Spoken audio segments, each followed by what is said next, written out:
الرحیم الحمدللہ الذی جعلنا من المتمسکین بولایت امیر المومنین اللہم ایاک نعبد و ایاک نستعین الصلاۃ والسلام بتحیۃ والاکرام علی آباء الحسین و ابناء الحسین و اجداء الحسین و اولاد الحسین و اصحاب الحسین و انصار الحسین و اعوان الحسین ولعن اللہ تعالی علی اعداء الحسین اما بعد فقد قال رسول اللہ صلی اللہ علیہ وآلہ وسلم بسم اللہ الرحمن الرحیم ان الحسین مصباح الہدی و سفینۃ النجات۔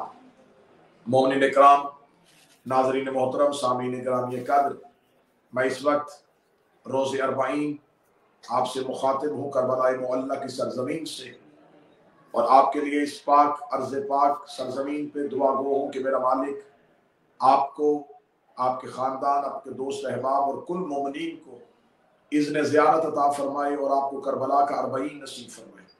الہیہ میرا مالک جلد از جلد ہر شیعہ کو، ہر محب اہل بیت کو، ہر آل محمد سے محبت کرنے والے عزادار کو امام حسین کی دہلیز کا سجدہ مودت نصیب فرمائے۔ الہیہ یقیناً اربعین پہ زیارت حضرت امام حسین کی فضیلت سارا سال کی زیارت امام حسین کی فضیلت سے زیادہ ہے۔ یہ روز اربعین ہے، 40 دن مذہب اسلام میں اپنی ایک خاص اہمیت رکھتے ہیں۔ اس 40 دن کے فگر کو، اس 40 دن کے عدد کو مذہب اسلام میں بڑی اہمیت حاصل ہے۔ حضرت یونس 40 دن مچھلی کے پیٹ میں رہے، حضرت نوح کا طوفان 40 دن تک رکا رہا، حضرت یحییٰ کی زندگی، حضرت موسیٰ کی زندگی، حضرت عیسیٰ کی زندگی، حضرت شعیب اور عزیر کی زندگی، ان تمام انبیاء کی زندگی کو دیکھا جائے تو 40 دن کا عدد جو ہے یہ بار بار دہرایا جا رہا ہے۔ اور آج کی میڈیکل سائنس یہ کہہ رہی ہے کہ انسان جو خوراک کھاتا ہے اس کا اثر جو لہو میں جاتا ہے وہ 40 دن تک مسلسل رہتا ہے۔ عملیات کرنے والے عاملین یہ کہتے ہیں کہ اگر آپ کسی خاص عمل کے لیے بیٹھیں تو 40 دن کا چلہ کرنا پڑے گا۔ میں لفظ 40 پہ اگر بات کروں تو بات بڑی لمبی ہو جائے گی کہ 40 کے عدد کو کتنی اہمیت حاصل ہے۔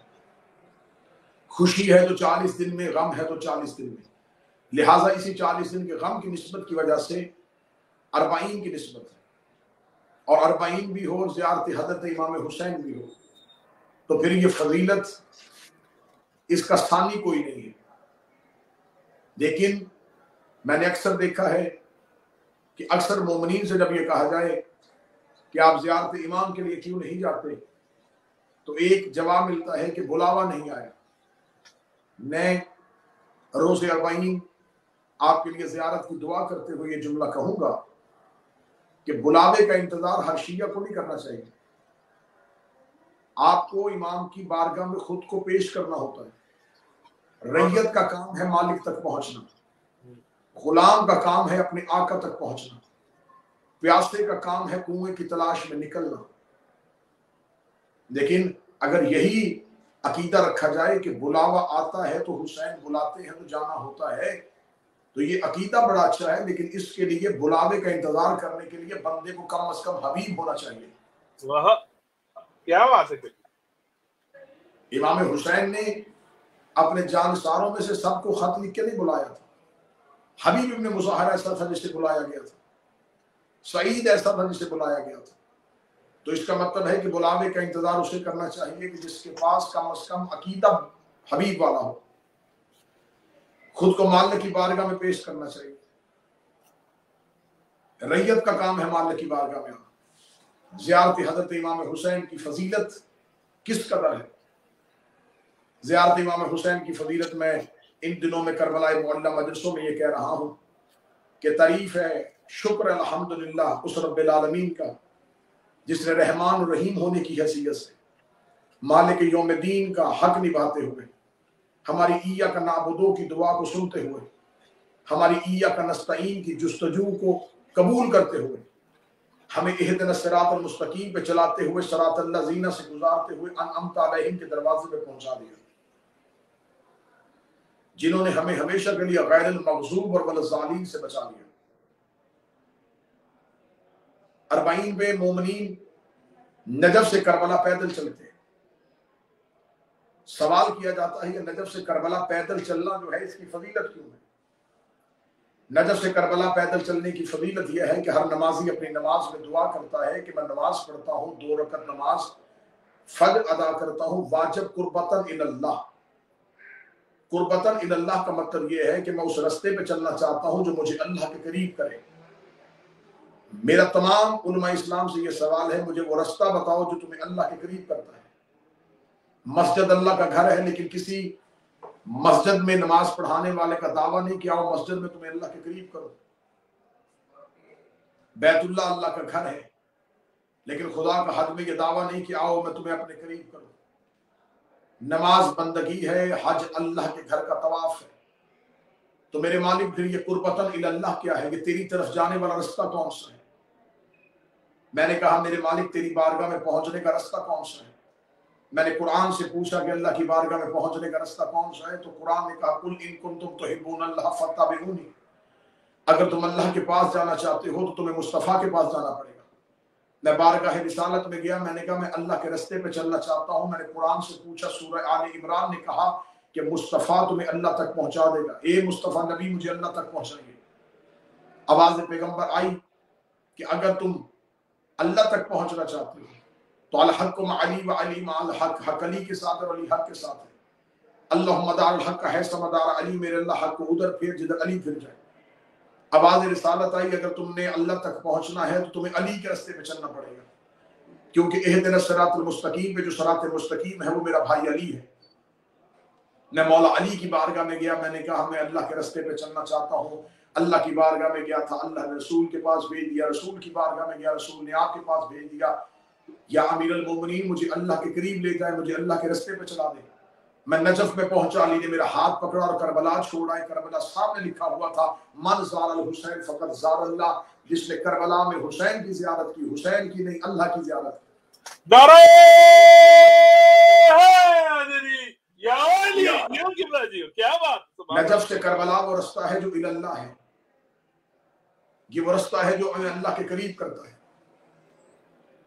اور پیدل چلنے کے لیے جو اجر ہے اس کے لیے میں یہ بیان کر دوں کہ خدا نے جتنی بھی عبادات بتائی ہیں ان میں سے کسی عبادت کے لیے خدا نے یہ نہیں کہا کہ نماز کے لیے اٹھ کے مصلی تک جاؤ گے تو میں اجر لکھوں گا، روزے کے لیے سحری تک بستر سے لے کے دسترخوان تک جاؤ گے تو میں اجر لکھوں گا، حج کرنے کے لیے گھر سے چلو گے تو میں اجر لکھوں گا، زکوٰۃ دینے کے لیے مال تقسیم کرنے تک چلو گے تو میں اجر لکھوں گا.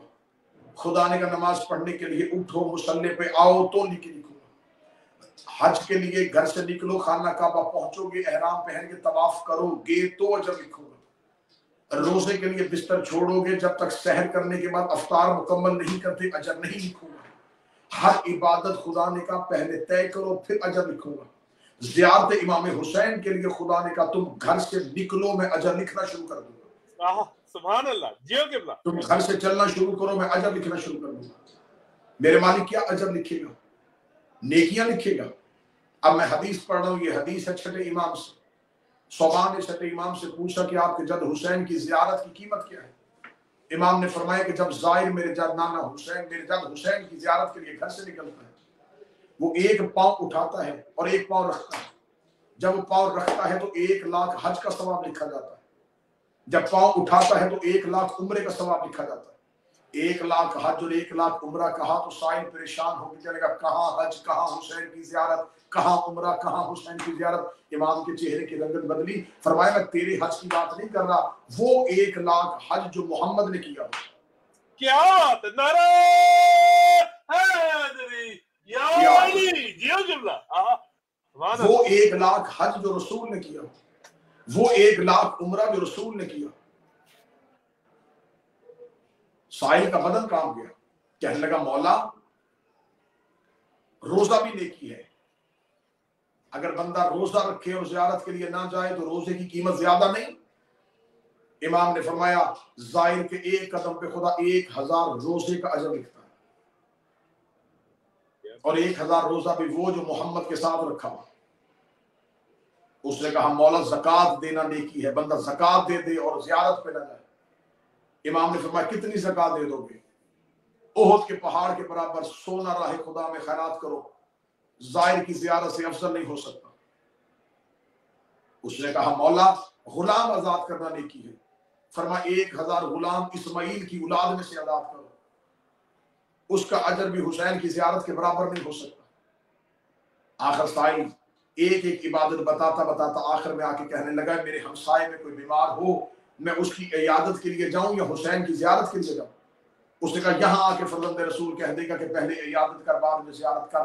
امام نے فرمایا اگر تم مومن کی عیادت کا موازنہ میرے جد حسین کی زیارت کے ساتھ کر رہا ہے تو یاد رکھ قیامت والے میدان میں خدا بندوں سے پوچھے گا اور ڈانٹ کے کہے گا کہ تم نے میرے حسین کی زیارت ترک کی، اور ترک کرنے والوں سے پوچھے گا کہ جب میں بیمار تھا تم نے میری عیادت کیوں نہیں کی؟ کیا بات، یعنی خدا کہے گا کہ تم نے میری عیادت کیوں نہیں کی۔ کیا بات، کیا بات۔ اس کی آخر میں معصوم کی آواز آئی کہ اے بندہ خدا جتنی بھی عبادات لے کیا ان عبادات میں سے کوئی عبادت میرے جد حسین کی زیارت کی برابر نہیں کر سکتی۔ بے شک۔ اس نے کہا مولا حج اللہ کا گھر ہے، اس کا طواف اور زیارت حسین کی فضیلت ہی کیسی کیسے؟ امام نے فرمایا خدا کا گھر ہے بے شک، لیکن تو اتنا بتا کہ حج کو بچانے کے لیے سب سے بڑی قربانی کس کی؟ میرے جد حسین کی۔ لہذا جس نے میرے جد حسین کی زیارت کو پا لیا اس کا مطلب ہے کہ اس نے ہر عبادت کو پا لیا۔ جتنی بھی عبادات ہیں وہ کی جاتی ہیں۔ حسین ابن علی کی زیارت و ملاقات ہے جو حسین خود کرواتے ہیں۔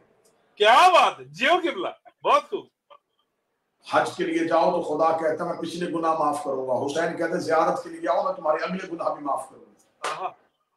معصوم سے پوچھا گیا قبر حسین کی زیارت کی فضیلت میں سے اگر بہت زیادہ فضیلت ہے انسان کے گناہ معاف ہو جاتے ہیں، اور اگر انسان زیارت کرنے کے بعد آ کے بھی گناہ کرے تو پھر امام نے فرمایا اس کے موت کا وقت لمبا کر دیں گے تاکہ توبہ کرے۔ مولا وہ توبہ بھی نہ کرے، زیارت بھی دوبارہ نہ کرے اور گناہ زیادہ کر دے اور زیارت ایک دفعہ کی ہو، امام نے کہا موت کے وقت تکلیف دے دیں گے۔ مولا اور زیادہ گناہ گار ہو، امام نے فرمایا اس کی قبر میں فرشتوں کو خوشخبری دینے کے لیے تاخیر سے بھیجیں گے۔ مولا اس نے بہت زیادہ گناہ کیے ہوں، فرمایا قیامت کے میدان میں ہم تلاش نہیں کریں گے بلکہ وہ خود ہمیں تلاش کرتا ہوا آ جائے گا۔ مولا اگر اس نے اور بھی زیادہ گناہ کیے ہوں، امام نے فرمایا اگر اس نے زمین پہ ریت کے ذروں سے بھی زیادہ گناہ کیے ہوں لیکن ہم پھر بھی اسے دوزخ میں نہیں جانے دیں گے۔ کیا بات ہے قبلہ، کیا بات ہے، نعرہ حیدری یا علی، جیو قبلہ۔ آپ مفات الجنان اٹھا کے دیکھ لیں، آپ کامل الزیارات اٹھا کے دیکھ لیں، ایک روایت آپ کو ملے گی جس میں ایک شخص جو ہے جس نے کربلائے معلی میں آ کے اپنی دکان بنائی تھی اور قصاب تھا، گوشت بیچتا تھا۔ گھر سے پیغام آیا کہ گھر میں کوئی مہمان آئے ہیں تو اس نے گوشت دکان سے گھر بھیجا۔ تھوڑی دیر کے بعد اس نے جب ایک دکان سے گوشت لے کے دکاندار نے گھر بھیجا تو اس کی زوجہ نے اسے اطلاع دی کہ کہاں سے تو نے غلط گوشت لیا ہے، یہ تو پک نہیں رہا۔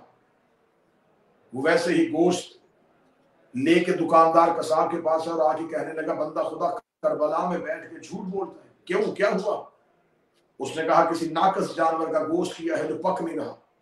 اس نے کہا اے عبد خدا مجھے حسین کی قسم ہے میں صبح سے اسی جانور کا گوشت بیچ رہا ہوں، کسی نے آ کے مجھ سے اعتراض نہیں کیا، میں حسین ضامن دیتا ہوں میں نے تیرے ساتھ دھوکہ نہیں کیا۔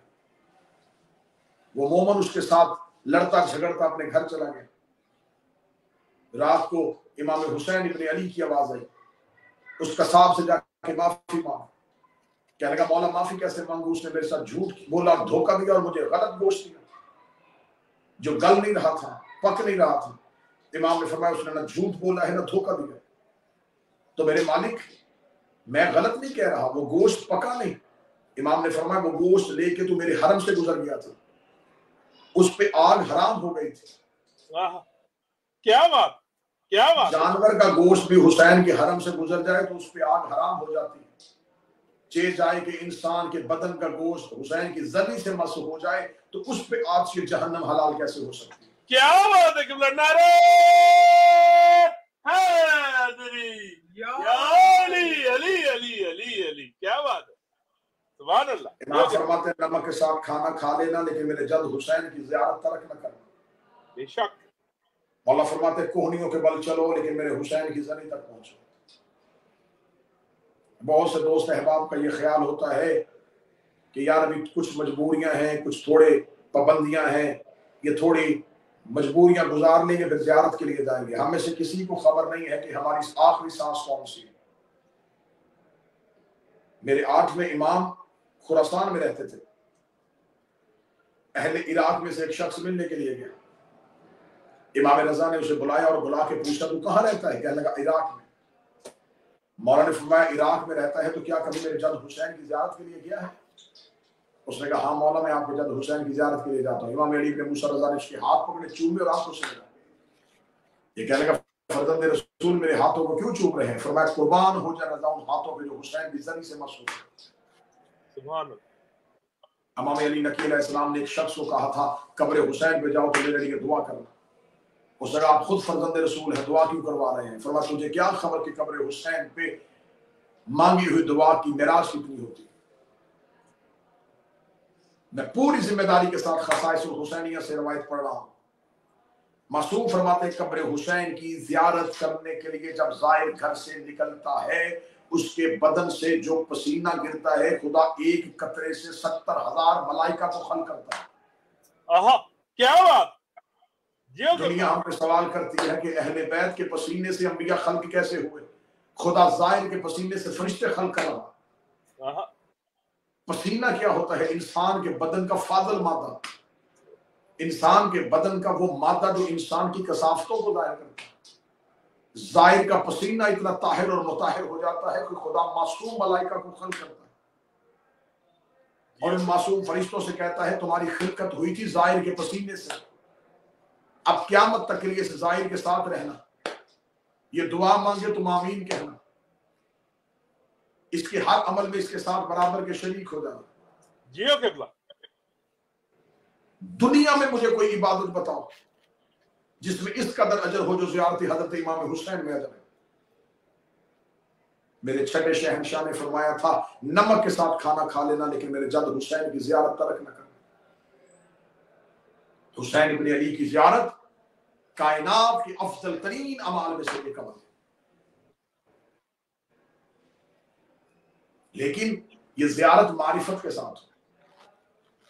کچھ لوگ یہ سمجھتے ہیں کہ ہر زائر کے لیے یہ فضیلت ہے، ہر زائر کے لیے نہیں۔ 9 لاکھ دیکھ رہے تھے کہ حسین سامنے ہے، وہ حسین ابن علی کے چہرے کی زیارت کر رہے تھے لیکن پھر بھی جہنم میں گئے۔ کیوں؟ اس لیے کہ بغیر معرفت کے کر رہے تھے۔ جیو قبلہ۔ 9 لاکھ قاتل کو بھی حسین کو دیکھ رہے تھے لیکن بغیر علی ولی اللہ کے دیکھ رہے تھے۔ آہا لعنت۔ آج بھی کوئی بندہ ولایت علی کا انکار کر کے حسین کی قبر پہ بھی چلا جائے کوئی بخشش نہیں ہوگا۔ دشمنان اہل بیت پر لعنت بے شمار، جو قبر حسین پہ جانا فضیلت نہیں، معرفت حسین سے حسین کی ملاقات کرنا فضیلت ہے۔ اگر صرف زیارت میں فضیلت ہوتی تو لوگ مدینے میں رسول کو دیکھ رہے تھے اور خدا سورہ منافقون بھیج رہا تھا۔ بے شک لوگ رسول کے قریب بیٹھ رہے تھے اور اللہ قرآن میں ان کی مذمت کر رہا تھا، اور ایک اب ایسے کرنی تھا جو زیارت کے لیے آ بھی نہیں رہا تھا، رسول سے سلام کہہ رہے تھے۔ تو صاحبان بعض اوقات لوگ کہتے ہیں کہ بے شک جیسا بھی عقیدہ ہو لیکن جب اس نے زیارت کر لی ہے تو اس سے غلط نہیں کہا جا سکتا۔ نہیں، میں بہت سی سینکڑوں 20 مثالیں ایسی رکھ سکتا ہوں کہ جنہوں نے حجت کے ساتھ وقت گزارا لیکن پھر بھی لانتی رہے۔ بے شک معصوم کے ساتھ بیٹھنا، معصوم کے ساتھ صحبت کرنا، معصوم کے ساتھ محفل میں بیٹھنا، معصوم کے چہرے کی زیارت کرنا، یہ اجر نہیں ہے۔ معرفت کے ساتھ زیارت کرو گے تو وہ بوڑھے کو بھی سلمان کر دیتے ہیں، کیا بات ہے، بے شک وہ غلام کو ابو ذر کر دیتے ہیں، وہ حبشی کو بلال کر دیتے ہیں، وہ جھکی ہوئی کمر والے کو مقداد کر دیتے ہیں، اور وہ اذان دینے والے کو میس میں تمار کر دیتے ہیں۔ سبحان اللہ جیو قبلہ۔ لیکن اگر معرفت نہ ہو تو پھر چاہے رشتہ داری جتنی بھی قریبی ہو، بغیر معرفت کے، اس لیے حکم ہے حدیث میں اگر تم نے اپنے وقت کے امام کی معرفت نہ رکھی تو مر گئے تو جاہلیت کی موت مرے۔ جہالت کی نہیں، جاہلیت کی۔ جہالت اور ہے، جاہلیت اور ہے۔ کسی چیز کو نہ جاننا جہالت ہے۔ ہر انسان اپنے علم میں اگر ایک علم میں ماہر ہے تو دوسرے میں جاہل ہے. جہالت پیشمانی نہیں، جہالت دھبا نہیں. جہلیت کیا ہے؟ رسول کے آنے سے پہلے زمانہ جہالت کا نہیں تھا، جہلیت کا تھا. اس لیے رسول نے فرمایا جس نے اپنے وقت کے امام کو نہیں پہچانا وہ ایسے ہی مر گیا جیسے اسلام سے پہلے مر گیا تھا. معرفت ضروری ہے، عرفان ضروری ہے. لہٰذا اگر تم میں سے کوئی قبر حسین کی زیارت کے لیے آئے تو پہلے مولا سے معرفت مانگو. پہلے یہ مانگو کہ اے حسین ابن علی میں آپ کے گھر کی زیارت کے لیے آنا چاہتا ہوں، لیکن مجھے پہلے اپنی معرفت عطا فرما، مجھے پہچان عطا فرما، مجھے اپنے گھر کی ولایت عطا فرما، مجھے مودت عطا فرما، میری آنکھوں کو آنسو عطا فرما.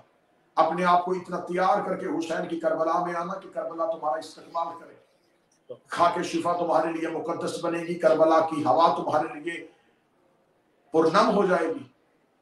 حضرت ابوالفضل عباس کا استقبال ملے گا، حسین ابن علی کا کرم ملے گا، سیدہ کی دعا ملے گی، لیکن شرط یہ ہے کہ گھر سے معرفت کے ساتھ سفر کرو. علی ابن ابی طالب کی ولایت، حسین کی عزا، یہ تمہاری رگوں میں رچی اور بسی ہو تو پھر حسین ابن علی کے شہر میں آنا. حسین ابن علی نے یہ شہر اس انداز میں بنایا اور اس انداز میں بسایا ہے کہ آج بھی حسین کا نوری قبہ جو ہے اس کے نیچے انبیاء نماز ادا کر رہے ہیں. ملائکہ حسین کی قبر کے طواف میں ہے. شب جمعہ رسول انبیاء کو لے کے حسین کو سلام کرنے کے لیے کربلا پہنچتے ہیں.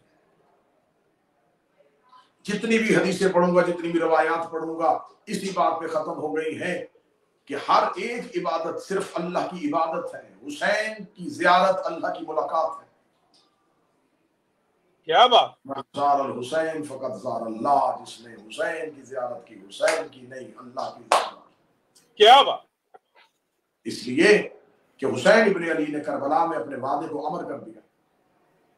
وعدہ انبیاء کا تھا کہ ہم اللہ سے عشق کریں گے. نبی اپنے اپنے دور میں گزرتے گئے اور توحید سے کیا گیا وعدہ ہوا نامکمل رہا. ایک نبی ابراہیم کا وہ بہت آگے گیا، جس نے بیٹے کی گردن میں چھری رکھی لیکن آنکھوں میں پٹی باندھ دی. جب اٹھا تو خدا نے کہا تو خلیل ہے، لیکن عشق کا دعویٰ پورا نہیں ہوا. ابراہیم کی آواز ہے میرے مالک میں نے بیٹے کی گردن میں چھری رکھ دی تھی. فرمایا لیکن آنکھوں میں پٹی کیوں باندھی تھی؟ ابراہیم نے کہا مالک بیٹا تھا. فرمایا انتظار کر میں بتاؤں گا کہ عاشق کیسے ہوتے. 10 محرم کو حسین ابن علی نے جب کربلا میں ترازو میں عدل لگایا تو 1.25 لاکھ انبیاء کربلا کے ٹیلوں پہ کھڑے تھے. حسین ابن علی نے کہا میرے مالک ہر نبی نے تجھ سے وعدہ کیا تھا عشق کا امتحان مکمل کرنے کے لیے ادا میں حسین کرنے لگا ہوں. انبیاء کی طرف نگاہیں کرنے کے بعد حسین ابن علی نے 10 محرم عصر کے وقت جب بیٹے اور بھتیجوں کی، میں فضائل کا جملہ پڑھا ہوں، بیٹے اور بھتیجوں کی لاشوں کے درمیان کھڑے ہو کے حسین ابن علی نے منہ آسمان کی جانب کر کے میرے مالک اگر کچھ لینا چاہتا ہے تو مانگ، حسین دینے کے لیے تیار ہے. یہاں قربانیاں لینے والا چپ تھا اور قربانیاں لینے والا پوچھ رہا تھا کہ تجھے اور کیا چاہیے. یا خدا کا ازلی ترین دشمن ابلیس نے دیکھا کہ حسین ابن علی کربلا میں، خدا نے ابلیس سے کہا اے میرے سب سے بڑے دشمن، اے ملعون ازلی، تجھے یاد ہے جب میں نے تجھے اپنی بارگاہ سے نکالا تھا اور تو نے کہا تھا کہ میں ہدایت کے راستے میں بیٹھ کے تیری انسانیت کو گمراہ کروں گا، میں نے تجھے کہا تھا تو میرا کچھ نہیں کر سکتا. ابلیس نے کہا مجھے یاد ہے تو نے کہا تھا. خدا نے حسین کی طرف اشارہ کر کے کہا اس کے سہارے پہ کہا تھا. کیا بات ہے. اس کے سہارے پہ کہا تھا. شاید میں جملہ سمجھا ہی نہیں سکا. اس کے سہارے پہ کہا تھا. مخلوق بھروسہ کرتی ہے اللہ کے سہارے پہ. گھر بناؤ اللہ کے سہارے پہ، زمینیں خریدو اللہ کے سہارے پہ. مخلوق کے بھروسے کا نام خدا ہے، خدا کے بھروسے کا نام حسین. فرمایا اس کے سہارے پہ کہا تھا، اس کے بھروسے پہ کہا تھا. ابلیس نے کہا کیا کرنے لگا؟ فرمایا بیٹوں بھتیجوں اور بھانجوں کی لاشوں کے درمیان سجدہ شکر ادا کرنے لگا. ابلیس نے کہا ایسے نہیں، سورج سوانیزے میں بلا، مجھے پوری طاقت دے، میں 9 لاکھ طاقتوں کو اشارہ کروں وہ حسین کا سجدہ رکھیں. ابلیس نے اپنی پوری طاقت لگائی، 9 لاکھ تیر کمانوں میں آ گئے. سورج سوانیزے پہ آ گیا، آدم کی آنکھوں پہ ہاتھ آ گئے، نوح پہ گھٹنے، کربلا کی ریت پہ آ گئے. ابراہیم نے چہرہ پھیر لیا، اسماعیل کی آنکھوں میں آنسو آ گئے. ہر نبی کی آواز ہے حسین سجدہ کیسے کرے گا، حسین ہمارے عشق کے وعدے کو پورا کیسے کرے گا، حسین وارث انبیاء ہونے کا